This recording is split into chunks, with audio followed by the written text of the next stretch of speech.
Hello மக்களே, welcome to நிதலா family. இன்றைக்கி எங்கள் வீட்டில் இருக்கிற சிவப்பு பசலைக்கீரையை தான் நாங்கள் எடுத்து இன்றைக்கி சமையல் பண்ண போகலான்னு இருக்கிறேன். இது போன வருஷம் போட்ட செடியில் அது செடியே காஞ்சு அது விதை விழுந்திருக்கும் போலங்க. அந்த டைம் மழை வரங்காட்டி அப்படியே கொழுன்னு நிறைய செடி முளைச்சிருச்சுங்க. அதில் இன்றைக்கி நம்ம பொறிச்சு நம்ம குழம்பு வைக்கலாம். இதை நாங்களாம் சின்ன பிள்ளையா இருக்கிறப்ப லிப்ஸ்டிக் செடின்னு தாங்க சொல்லுவோம். எங்களுக்கு இந்த கீரை பற்றி அப்போ தெரியாது. இப்போ இது சமையல் எப்படி பண்ணாலும் பார்க்கலாம் வாங்க. இது நல்லா அந்த எடுத்து க்ளீன் பண்ணி வச்சுக்கோங்க. அதுக்கப்புறம் நான் இன்றைக்கி துவரம் பருப்பு போட்டிருக்கிறேன். நீங்கள் பாசிப்பருப்பு போட்டுக்கோங்க. பாசிப்பருப்பு நல்லாயிருக்கும். துவரம் பருப்புலேயே அந்த சின்ன சின்ன மைசூர் பருப்பு மாதிரி இருக்காது, அது போட்டு சூப்பராக இருக்கும்.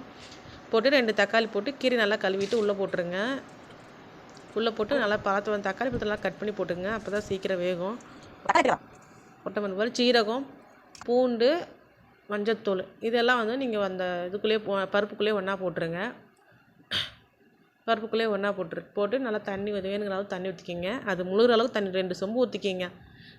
ஏன்னா குழம்பு 4 பேர் சாப்பிட்ற மாதிரி வேணுங்க இல்லைங்களா, அதனால் 2 சொம்பு தண்ணி ஊற்றிக்கிங்க. தண்ணி ஊற்றிட்டு நீங்கள் இதை அப்படியே டேரெக்டாக அடுப்பில் வச்சு நீங்கள் மூடி போட்டு நல்லா வேக வச்சுருங்க. நல்லா வேக வச்சு நல்லா எடுத்து தண்ணி தனியாக எடுத்து வச்சுட்டு கடைஞ்சிக்குங்க. நல்லா வேக வச்சுட்டு தண்ணி தனியாக எடுத்து வச்சு கடைஞ்சி வச்சுக்கோங்க. இதுக்கடையிலேயே நீங்கள் சின்ன வெங்காயம், வரமிளகாய், கருவேப்பிலை இது 3 நீங்கள் தனித்தனியாக கட் பண்ணி வச்சுக்கோங்க. நல்லா வேணுங்கிற அளவுக்கு தனியாக கட் பண்ணி வச்சுக்கோங்க. எண்ணெய் ஊற்றிடுங்க. எண்ணெய் ஊற்றி கடுகு போட்டுக்குங்க. கடுகு உளுந்து பருப்பு போட்டுட்டு வரமிளகாய், சின்ன வெங்காயம், கருவேப்பிலை இது 3 நல்லா போட்டு தனியாக நல்லா போட்டு இறக்கிங்க.